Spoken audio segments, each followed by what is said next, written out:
So I'm finally coming down from the high of last week and getting into the direct market with such big numbers and all the excitement that's come from that. And now what's left is to get back to work. So From Parts Unknown, the series is done. I've been working on that series with Daniel and JP since 2024. Now we got Travis involved as well, doing some of the production. So if you backed it back in 2024, it's going to be a little bit different than what you read before. Plus, I tweaked the script and things that have bugged me for a little while. So it's an improved version of what you received from the Kickstarter. That's more or less done. Like From Parts Unknown is going to come out. It's going to do its thing. It's just going to truck along. I'll make sure that all the solicits and all that stuff are ready. But really, what I need to do now is just make sure that people are picking up the rest of the series. Same goes with Snip. We still have the back end of the campaign to do on Kickstarter for issues 3, 4, and 5. Ricardo just delivered all of issue 3. I'm waiting on pages for issue 4, so we'll be well ahead of schedule in order to actually have that whole book done before we ever do the Kickstarter. And I'll have to do some lettering on that, but that's more or less done. So that's 2026 for Pesto Comics. From Parts Unknown will run through September, and then in October, Snip comes out in the direct market, and that'll run through the rest of the year. Next year, I want to have at least 2 series at the same time. There's Crimson Frontier with the same team from Parts Unknown, so that's Daniel and JP. That's another shorter series that'll be coming out at the beginning of 2027, which means that we need to do the Kickstarter campaigns well before that. I like to have the whole series already crowdfunded and done and settled before we even think of putting it in the direct market. And that means I need to make sure that these scripts are tight, ready, everything they need to get their job done. With Crimson Frontier, I've been holding back on Daniel. I've been threatening to throw him the scripts, and I just do a tweak here and a tweak there, and then I think of a new character and I pull a character out, and I've been rewriting and rewriting and rewriting. And I think I'm finally at the stage where I'm happy to hand off the entire series to Daniel and let him do his thing and JP and all that. And Daniel works really fast, as does JP, so I'm not worried about hitting deadlines, but I would like to get them going so I can work on the next thing. I also have projects with other artists that are waiting on work for me. In a lot of cases, I've given them 1 out of the 5 scripts that they require from me. It's still in nascent stages. We've done a few concept pages, character designs, some thought like that, but I haven't fully written out the whole series. I always have an outline or something to work off of, but I haven't necessarily scripted everything. I have deadlines to hit, and I will hit them. I always feel this procrastination creeping in, and as that happens, I start to let things slip. So there's a lot of things that are just on the edge of ready that I haven't finished yet. I have a few plates spinning at once, and what's the best thing to do when you have so many plates spinning? You add more plates, of course. So now I'm daydreaming about a video game concept that I've had for the longest time that I've wanted to seek out, and I almost reached out to a friend of mine to say, hey, would you like to do this? Another project that I've been hinting towards is the trading card game that I've been working with another friend and, getting that rolling again. The Instant Ink Comic Book podcast, I've let that slip entirely. We were on a pretty decent clip getting things out every Tuesday. We've switched to live now, which frankly takes a lot of the burden off of me to get things edited and ready for people. But again, it's something that, another commitment that I had that I've been letting slip, and all while not getting the things that I need to get done. It's very easy to get caught up in the shiny object syndrome and looking for the next project when you still have all of these things in the background growing and demanding your attention. And it's something that you really need discipline to do. And it's really the difference between a professional and a hobbyist, right? A hobbyist can, take up guitar and then give up and then start doing pottery and then give up and do something else. Because it doesn't matter. You're doing it just to stimulate yourself. And if it's not stimulating anymore, move on, right? That's totally fine.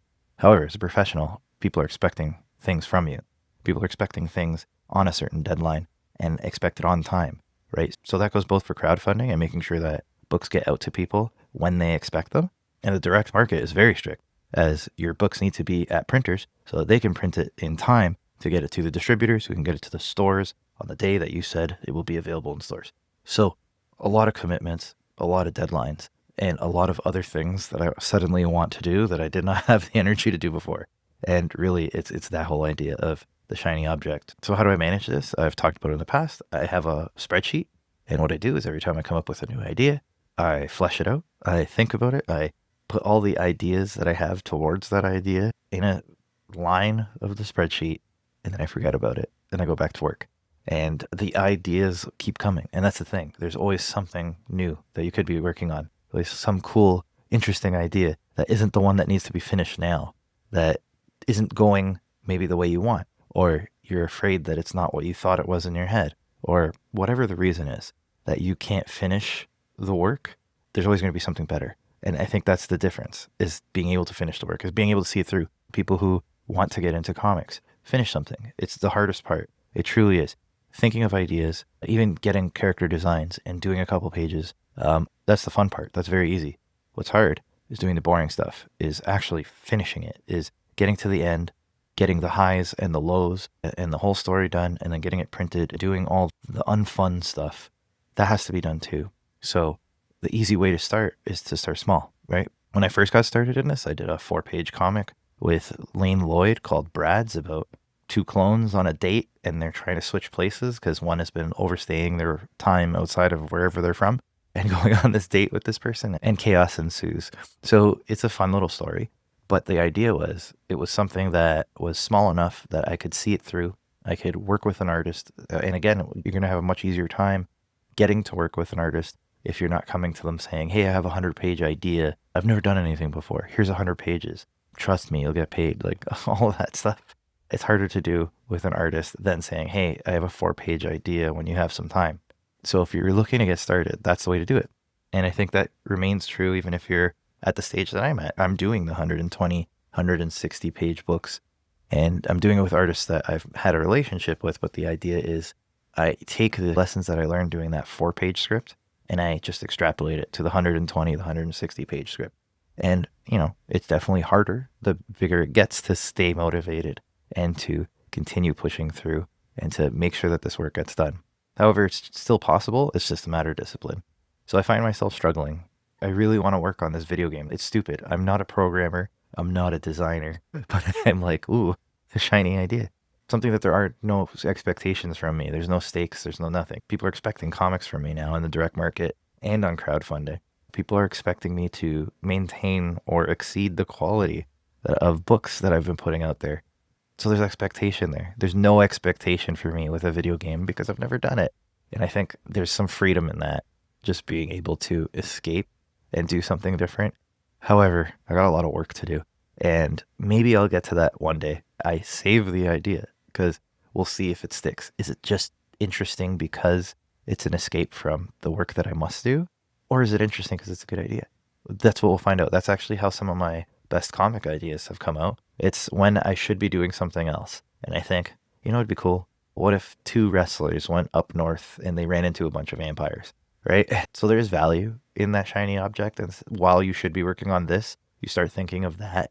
So it's definitely worth saving. However, you got to get back to this. You got to get back to the thing that you must finish. So this is my commitment to you. I'm going to do that. I'm going to get back to what needs to be done. And I'm going to start right now. I have scripts to do. I have packages to send out for the people who were late on Naked Kaiju Woman. I have a little bit of production design and lettering to do on Snip to make sure that that gets to the printer on time. I have to get Big Smoke Pulp out to people. I have to keep pushing Naked Kaiju Woman #3 as I get pages in from Raphael for that, and that's almost ready to go on Kickstarter. I have to make sure that we have all the solicits and everything ready from Parts Unknown.